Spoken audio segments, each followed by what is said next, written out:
कोई भी शारीरिक काम चेष्टा ना होने पर भी शरीर से जो वीर्यपात होता है क्यों निकलता है जब उसकी कोई क्रिया नहीं, उसे कैसे रोका जा सकता है? जो उन्होंने बताया था, वीर्य दो तरह से निकलता है। एक तो जो घातक है वो उसी के शरीर से निकलेगा जिसने हस्तमैथुन किया है या गंदी क्रियाएं करके बच्चापन से ही वीर्य को नष्ट किया है। जैसे 12-13 वर्ष की अवस्था है और उस अवस्था से आप अपने कुसंग के कारण वीर्य का नाश कर रहे हैं, तो कुछ वर्षों तक हस्तमैथुन करने वाला या अन्य गंदी चेष्टा करने वाला ये नहीं जान पाता है कि इसके द्वारा मेरी हानि हो रही, वो नहीं समझ पाता, क्योंकि जीवनी शक्ति भगवान अपनी तरफ से देते हैं। वो बिल्कुल ना खाए और हस्तमैथुन करे तो भी उसको समझ में नहीं आएगा। कुछ समय के बाद जब उसकी स्थायी जीवनी शक्ति से क्षीण होना प्रारंभ हो जाएगा, तब उसे वो लक्षण जो हस्तमैथुन करने से नाश ऐसे उस प्रसंग में बताया गया, वो लक्षण उसके जीवन में उत्पन्न होने लगते हैं। अब यदि वो किसी संग के प्रभाव से हस्तमैथुन बंद कर देता है तो उसका वीर्यपात होगा। अगर वो 3 दिन में वीर्यपात करता रहा है तो 3 दिन में वीर्यपात होगा, पक्का होगा, क्योंकि उसका अभ्यास बन गया है। 2 तरह का ये वीर्यपात माना जाता है। एक, जैसे आप ठीक दिनचर्या से चल रहे हैं, आपका खान पान संयम सब ठीक। पहली बात तो ये है कि जिसने कभी हस्तमैथुन आदि के द्वारा वीर्यपात किया ही नहीं, उसका असली वीर्य कभी वीर्यपात होगा ही नहीं। बात पक्की समझ लेना, ये जीवन के अनुभव की बात करें हैं, इसमें मतलब क्यों में लगाने की जरूरत नहीं, आप खुद देख लीजिएगा। यदि आपने कभी हस्तमैथुन नहीं किया, कभी किसी भी तरह से जनेंद्री का घर्षण करके वीर्यपात नहीं किया, तो आपकी वो संतानोत्पत्ति की क्षमता वाला जो वास्तविक वीर्य है वो स्वाभाविक निकल ही नहीं सकता। यदि आपने मार्ग दे दिया है फिर उसके निकलने का मार्ग हो गया है।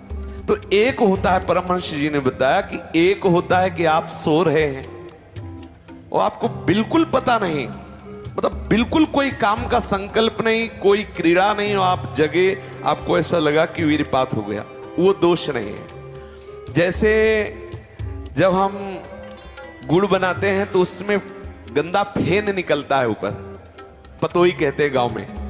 जैसे अरहर की दाल जब उबाली जाती थी गांव में तो ऊपर उसका फेन निकलता है, ऐसे ही ये शरीर का विकार निकला, ना कि ब्रह्मचर्य नष्ट करने वाला वीर्य। बहुत ध्यान पूर्वक सुनने लायक। उपासक को उसमें परेशान नहीं होना। आपको बिल्कुल पता नहीं चला, कोई चेष्टा नहीं हुई, किसी भी तरह की हरकत नहीं हुई और आप जगे और आपको लगा कि वो हमारे वस्त्र गंदे हो गए, तो वो आप ब्रह्मचारी ही हैं, आपके ब्रह्मचार्य का नाश नहीं हुआ, वो जीवनी शक्ति नहीं निकली। और आप हस्तमैथुन या अन्य क्रियाओं द्वारा वीर्यपात करते रहे और आज आपने रोक दिया कि आज से नहीं करूंगा, तो बंद नहीं हो जाएगा, वो चलेगा। अगर आप ठीक नियम से चलेंगे तो 6 महीना लगेंगे आपको उसको कवर करने में, 6 महीना लगेंगे। और अगर आपने प्रमाद स्थिति की, वो तो निकल ही जाता है, फिर हमको करने से क्यों मना किया जाता है? तो आप देख लेना, कुछ समय बाद आपकी हालत बहुत गंभीर हो जाएगी, जो आप बता भी नहीं पाएंगे किसी से। क्या गंभीर हो जाएगी?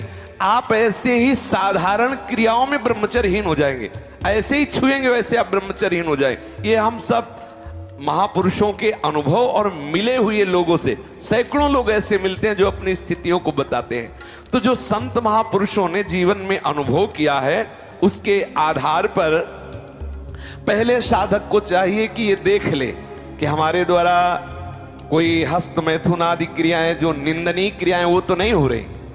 एक हमारे अंदर मान्यता बैठ गई है कि वीर क्षरण में ही आनंद है, ये साधक को छोड़ना होगा।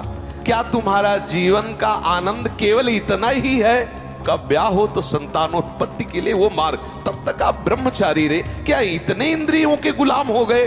क्या इतना ही केवल आपने सुख समझ लिया? तो फिर आप देखना कि आगे आपको ये मन किस दशा में पहुंचा देता है। तो जो नव युवक जन है, साधक जन है, वीर्यपात में यदि उनका कोई स्मरण नहीं रहा और वीर्यपात हो रहा तो घबराने की जरूरत नहीं। और यदि स्वप्न में आपने स्त्री आदि का संयोग देखा या कोई ऐसी घर्षण आदि क्रिया हुई या कोई ऐसी कामोत्तेजना जनित और फिर आपका वीर्यपात होता है, तो आपके गंदे विचार और पूर्वाभ्यास के कारण होता है। ये बहुत ही गंदी बीमारी है जो आपको अंदर ही अंदर खोखला करती जाएगी।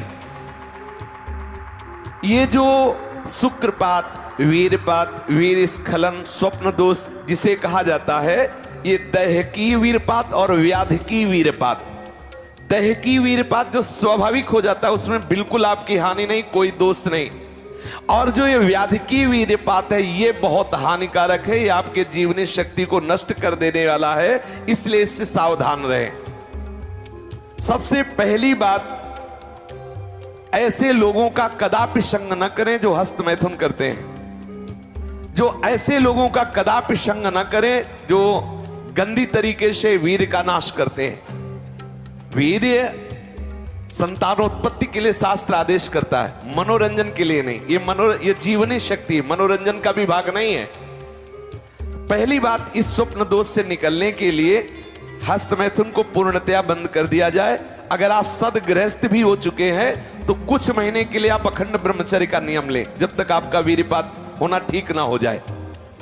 आप वो हानिकारक जो कामोत्तेजना बढ़ाने वाले भोजन है उनको छोड़िए, जैसे अत्यधिक नमक, बहुत कड़वी लाल मिर्च, और जैसे बहुत ही वो मीट मसाला आदि जो बहुत ही कड़वा तीखा, ऐसा गरम मसाला, और बिल्कुल गर्मा गर्म भोजन।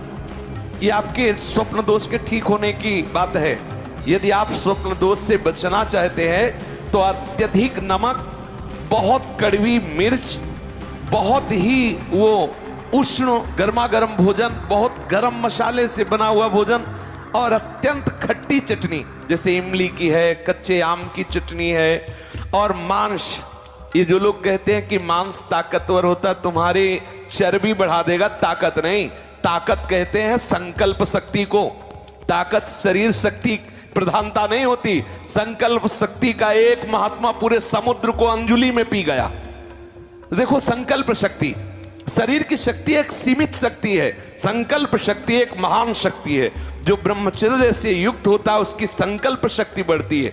भले आप मांस खा के मोटी चर्बी और आप व्यायाम करके दिखा सकते हैं कि देखो मैं ब्रह्मचर्य क्षीण करता हूं लेकिन बलवान हूं, लेकिन आप आत्मशक्तिहीन है। वो आपका मोटा हो जाना बलवान नहीं है, आपके सुंदर सुंदर मांसपेशियां निकल आना वो बल नहीं है। आप शक्ति, बलवान वो है जो आए हुए आंतरिक वेगों को सह जाए। आए हुए आंतरिक वेग को जो सह गया वही बलवान है। ये जो मछली, अंडा, मांस खाते हैं ये कभी इस रोग से मुक्त नहीं हो पाएंगे। और जो लोग कहते हैं मैं तो खाता हूं मेरे अंदर नहीं, विश्वास मत मानना, पक्का झूठा है वो। जो शराब पीता है वो अपने वीर्य को पवित्र नहीं रख पाएगा। चाहे गृहस्थ हो, चाहे व्यापारी हो, चाहे किसी भी तरह की स्थिति में हो, सावधान हो जाओ, ये शराब आपके जीवन को नष्ट कर देगी। ब्रह्मचर्य में अपने आप एक उन्माद है।